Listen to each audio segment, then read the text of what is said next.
আসসালামু আলাইকুম। আপনারা দেখছেন এক্সক্লুসিভ ল্যাব টেস্ট চ্যানেল। আজ এই চ্যানেলে এপিটিটি পরীক্ষা নিয়ে আলোচনা করব।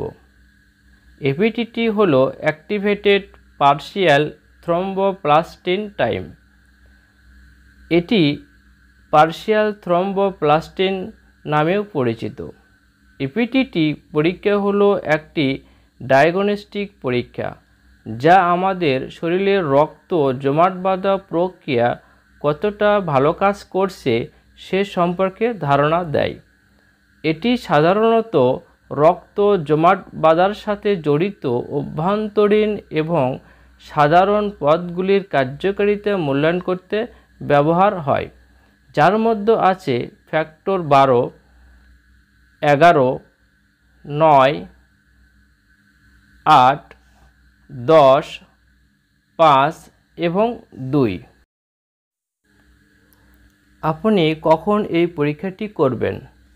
যখন আপনার অতিরিক্ত রক্তপাত হচ্ছে বা রক্ত জমাট বাঁধতে সমস্যা হচ্ছে বা বারবার আপনার গর্ভপাত হচ্ছে, আবার কখনো কখনো আপনি যখন হেপারিন অ্যান্টিকোগুলেন্ট থেরাপি গ্রহণ করছেন তখন এই পরীক্ষাটি করার প্রয়োজন হয়। আবার একটি নির্ধারিত অস্ত্রোপচারের আগে এই পরীক্ষাটি করা হয়। হিমোফিলিয়া এবং ভন উইলব্রান্ড রোগের মতো অবস্থা নির্ণয় করতে এই পরীক্ষাটি প্রয়োজন হয়। নমুনা সংগ্রহ: 10 থেকে 5 ml ব্লাড ব্লু টপ টিউবে নেওয়া হয়।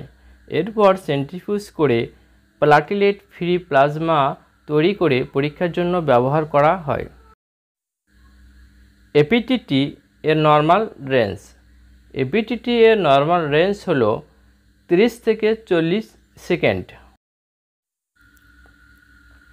এপিটিটি ফলাফলের ব্যাখ্যা: একটি প্রলং বা দীর্ঘায়িত এপিটিটি মানে হল জমাট বাঁধতে স্বাভাবিকের চেয়ে বেশি সময় লাগছে এবং এটি বিভিন্ন কারণে হতে পারে, যেমন যকৃতের রোগ, ভিটামিন কে এর অভাব, কিছু জেনেটিক ব্যাধি যা আপনি আপনার পিতামাতার কাছ থেকে পেয়েছেন। এই ব্যাধিগুলি নির্দিষ্ট জমাট বাঁধার কারণকে প্রভাবিত করে এবং রক্তপাতের ঝুঁকি বাড়ায়, যেমন ভন উইলব্রান্ড ডিজিজ, হিমোফিলিয়া। অত্যাধিক হেপারিন গ্রহণ করলে, নির্দিষ্ট ধরনের লিউকেমিয়া হলে, অটো ইমিউনো ডিজিজ যেমন অ্যান্টিফসফোলিপিড অ্যান্টিবডি সিন্ড্রোম বা লুপাস অ্যান্টিকোগুলেন্ট সিন্ড্রোম হলে।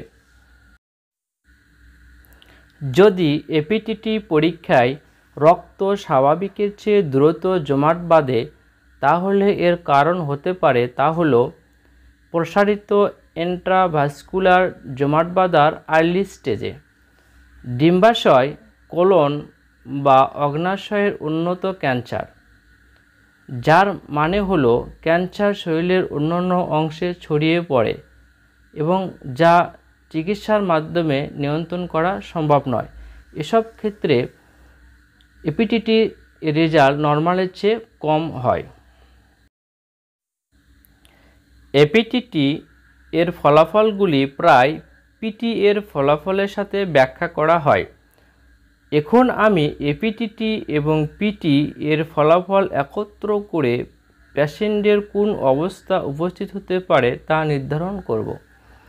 যদি কোনো পেশেন্টের প্রথম বেন টাইম প্রলং এবং এপিটিটি নর্মাল হয় তাহলে তার লিভার ডিজিজ, ভিটামিন কে এর অভাব, হ্রাস বা ত্রুটিপূর্ণ ফ্যাক্টর 7, দীর্ঘস্থায়ী ডিআইসি বা ওয়ারফেরিন গ্রহণ করছে বলে বোঝা যায়। যদি কোনো পেশেন্টের প্রথম বেন টাইম নর্মাল এবং এপিটিটি প্রলং হলে তার হিমোফিলিয়া এ বা বি বা ফ্যাক্টর 11 এর অভাব এবং ভন উইলব্রান্ড ডিজিজ, ফ্যাক্টর 12 এর অভাব বা লুপাস অ্যান্টিকোগুলেন্ট উপস্থিত আছে। যদি কোনো পেশেন্টের প্রথম ভেন টাইম প্রলং এবং এপিটিটিও প্রলং হয় তাহলে তার ফ্যাক্টর 1, 2, 5 বা 10 এর কোনো একটি ফ্যাক্টর হ্রাস বা ত্রুটিপূর্ণ হয়েছে বা সিভিয়ার লিভার ডিজিজ বা অ্যাকুট ডিআইসি হয়েছে। যদি কোনো পেশেন্টের প্রথম ভেন টাইম নর্মাল এবং এপিটিটি ও নর্মাল বা সামান্য প্রলং হয় তাহলে তার নর্মাল হিমোস্ট্যাসিস। হিমোস্ট্যাসিস হলো একটি প্রক্রিয়া যা রক্তনালী থেকে রক্তপাত বন্ধ করে।